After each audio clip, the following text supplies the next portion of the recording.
About 2 weeks ago, it went viral when Spider-Man fought cops in Times Square.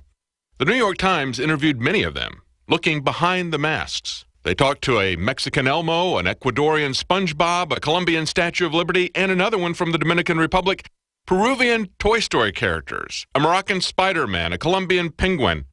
That's right, these costume characters are virtually all illegal aliens. They came here illegally, working menial jobs that paid very little. Then they learned they could buy unlicensed costumes from Peru and panhandle in Times Square. The Ecuadorian SpongeBob made $80 in just 5 hours on his first day. Cookie! Panhandling is against the law. Using someone else's copyrighted character in your business is against the law. But the New York Times gives them a pass, saying few performers seem to fully know the rules, in part because of language barriers. Many do not speak English. See, it's okay. They don't speak English. Illegal aliens are above all of our laws, including our copyright laws. Yet we're told that because of copyright violations, we have to hand over an internet kill switch to the government. They want to be able to instantly shut down any website on a mere accusation of copyright violation. And it's the very same companies that tolerate copyright violations in Times Square by illegal aliens that are screaming the loudest about internet control for copyright protection. Take Disney, for example.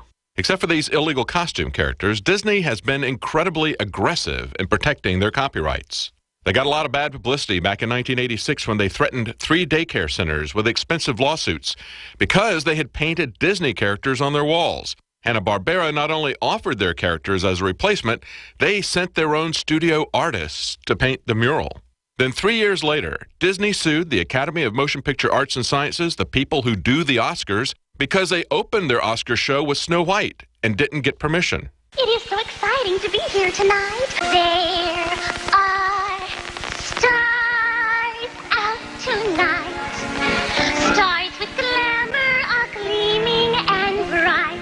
It's a shame they didn't stop that performance with a prior restraining order.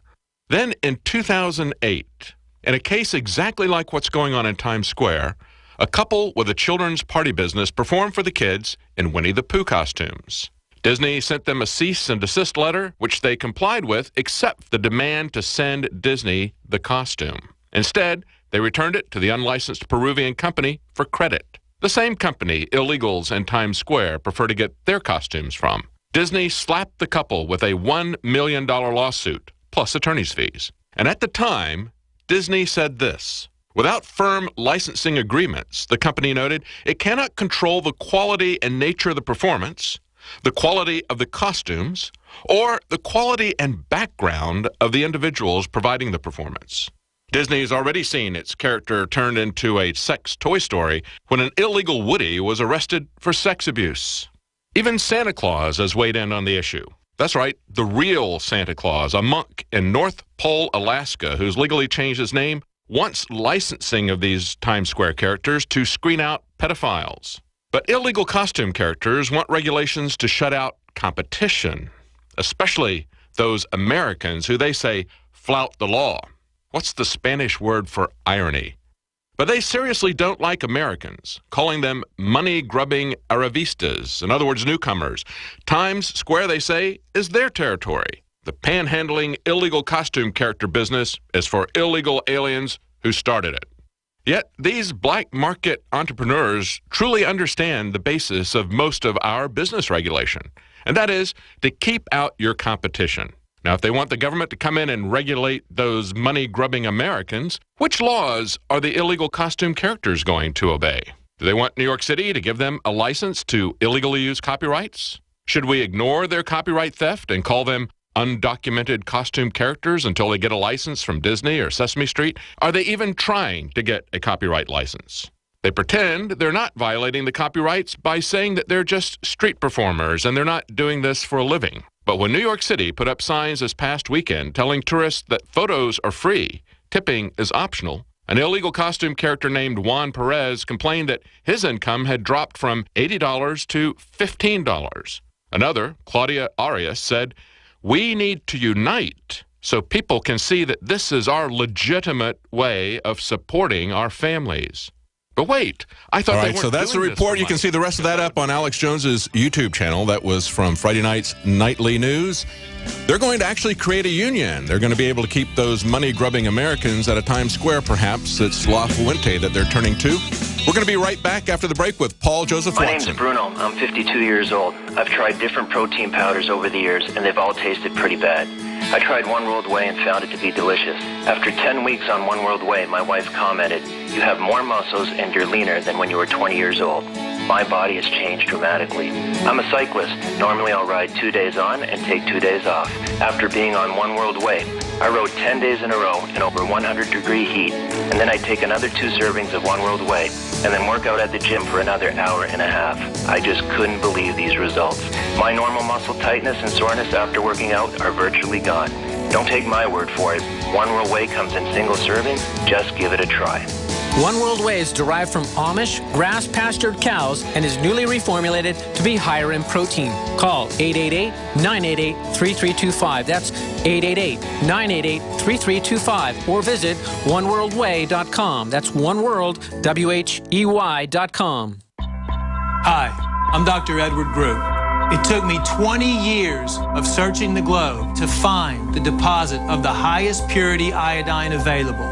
The new Survival Shield X2 is mined from 7,000 to 10,000 feet below the earth in pristine, environmentally clean conditions. The iodine crystals we use are extracted from an ancient 300 million plus year old deposit deep in the earth. It's the strongest nascent iodine on the market today. It delivers 650 micrograms per drop. Experience the new formula. Experience the ancient purity. Shield your family. Survival Shield X2. Available now at InfoWarsLife.com.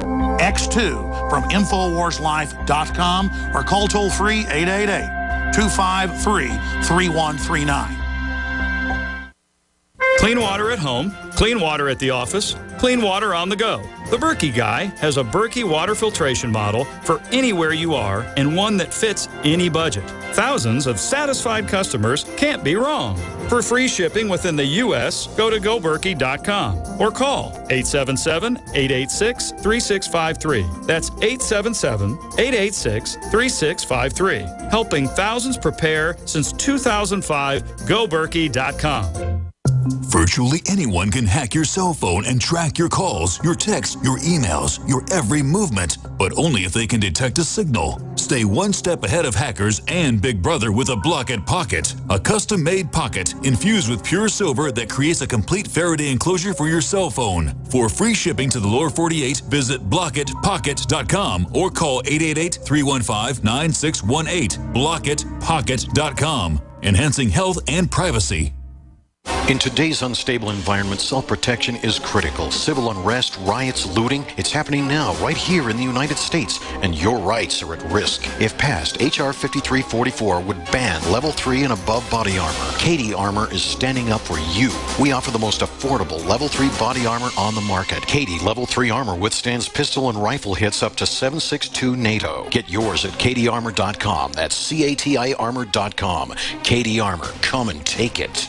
Silver has always been nature's very own antibiotic, and only one system allows you to generate an endless supply of natural silver solutions. Silverlungs.com. You'll find no wild claims or pseudoscience, just a lifetime of nano-sized pure silver solutions. The Silver Lungs generator allows you to make your own, so stop paying for silver solutions. The unique lung delivery system targets respiratory infections where other silver solutions simply cannot reach. See the Silver Lungs generator and lung delivery system at silverlungs.com. That's silverlungs.com.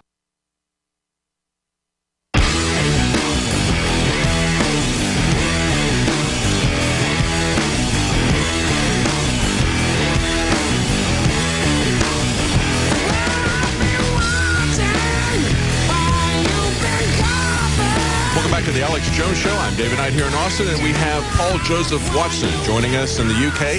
He's got a couple of articles up on Infowars.com today. Of course, the staged Foley beheading is being used as a poster child for a Syria attack. We had an article just last Friday saying the Obama administration said that Foley's execution was, quote, an attack on our country. And the Deputy National Security Advisor, Ben Rhodes, said it was the first ISIS attack on America. This reminds me of the saying that Stalin always said, you know, 1 million deaths is a statistic, but 1 death is a tragedy. They're trying to bring this home, especially for Americans. They showed people dying of sarin gas a year ago in Syria, and perhaps they thought that Americans didn't get involved in that because it wasn't Americans that they saw dying. But actually, what happened was we also exposed that it was not really a case that it was only the Syrian government of Assad that could have done that. We made it very clear that there had been previous attacks of sarin gas where the United Nations, as well as Russian and American intelligence analysts, had said that the sarin gas had been used by rebels previously to that. And so it wasn't true that that could have only been Assad. So the whole narrative a year ago failed. At that time, they wanted to go to war with Assad in Syria. Now they want to go to war on his side against the people that they were funding over the last year. And there's been an interesting development over the weekend. That's why we have Paul Joseph Watson on, is that experts in the UK are saying that this video of the beheading was likely fake. So I want to go to Paul now. Paul, thank you for joining us. Hi, David. Good to be back. Now, this video, tell us some of the aspects. Before we get into the implication of how they're trying to use this to start another war, tell us what these experts in the UK are saying about this video, why they believe that it was fake. Well, I made a video last week, Thursday, questioning whether this was fake, because what piqued my interest was the fact that UK authorities, the police, came out and said, literally hours after this video was released, that if you watch this video of this alleged beheading on YouTube, not merely share it, disseminate it, post a link on Facebook, if you simply watch it, then you could be a terrorist. You could be breaking laws under the Terrorist Act. So that suggested to me that they weren't too keen on people watching it. So I made a video on Thursday questioning some of the aspects of this so-called beheading clip. To make it clear from the start, in the original clip of this so-called ISIS beheading of James Foley, you do not see Foley being beheaded. All you see is 6 so-called slashes of the knife across his neck, and then it fades to black. Then it cuts to a still image of Foley's decapitated head resting on his body. So at no point do you actually see him being physically beheaded. And all these points that I'm making now were replicated by these forensic experts that came out yesterday and said the same thing that I said and many others said last week. The other main point, David, is the fact that when he's reading out his speech, Foley, before he's beheaded, he's completely calm, he's completely composed. Yes. It's not the behavior of somebody who knows that they're about to be brutally slaughtered. And in fact, the forensic experts came out afterwards and said that he actually had to redo one of his lip in the footage. They said he had to refilm one of the lines because he mucked it up. So he was going off a script. Yeah. His demeanor was obviously not of a person waiting to be beheaded. So we'll get into it more after the break.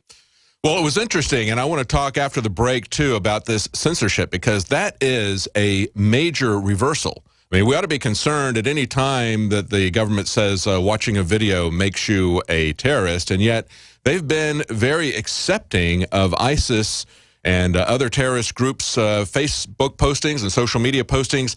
At the same time, when we put things up, they will censor it if we try to share it with other people. So that was a very amazing reversal of their policy to say, but don't even look at this, even though they had left the previous Islamic terrorist social media postings up for everybody to see, censoring people who are pushing back against that. So that right there raised a lot of flags, besides setting a very dangerous precedent for everyone. Exactly, the free flow of information precedent. And, yes. You know, we saw the images flashed across the news. We saw the narrative being pushed. And yet they were encouraging, not just encouraging, but warning people not to watch the video, which suggested to me that there was something very wrong with it indeed. And again, it completely contradicts previous beheading videos where you have a group of these militants surrounding the individual. They all chant Allah Akbar as he's being killed. They cite the Quran before they kill him. You'll see none of this in the James Foley video. I think it's also interesting that the guy who did it is supposedly a British guy as well. So we'll talk about all that when we come back. With Paul Joseph Watson in the UK, we're talking about the latest, perhaps, false flag used to try to get us into a war in Syria, this time on a different side. We'll be right back with Paul Joseph Watson. Stay with us. We're on the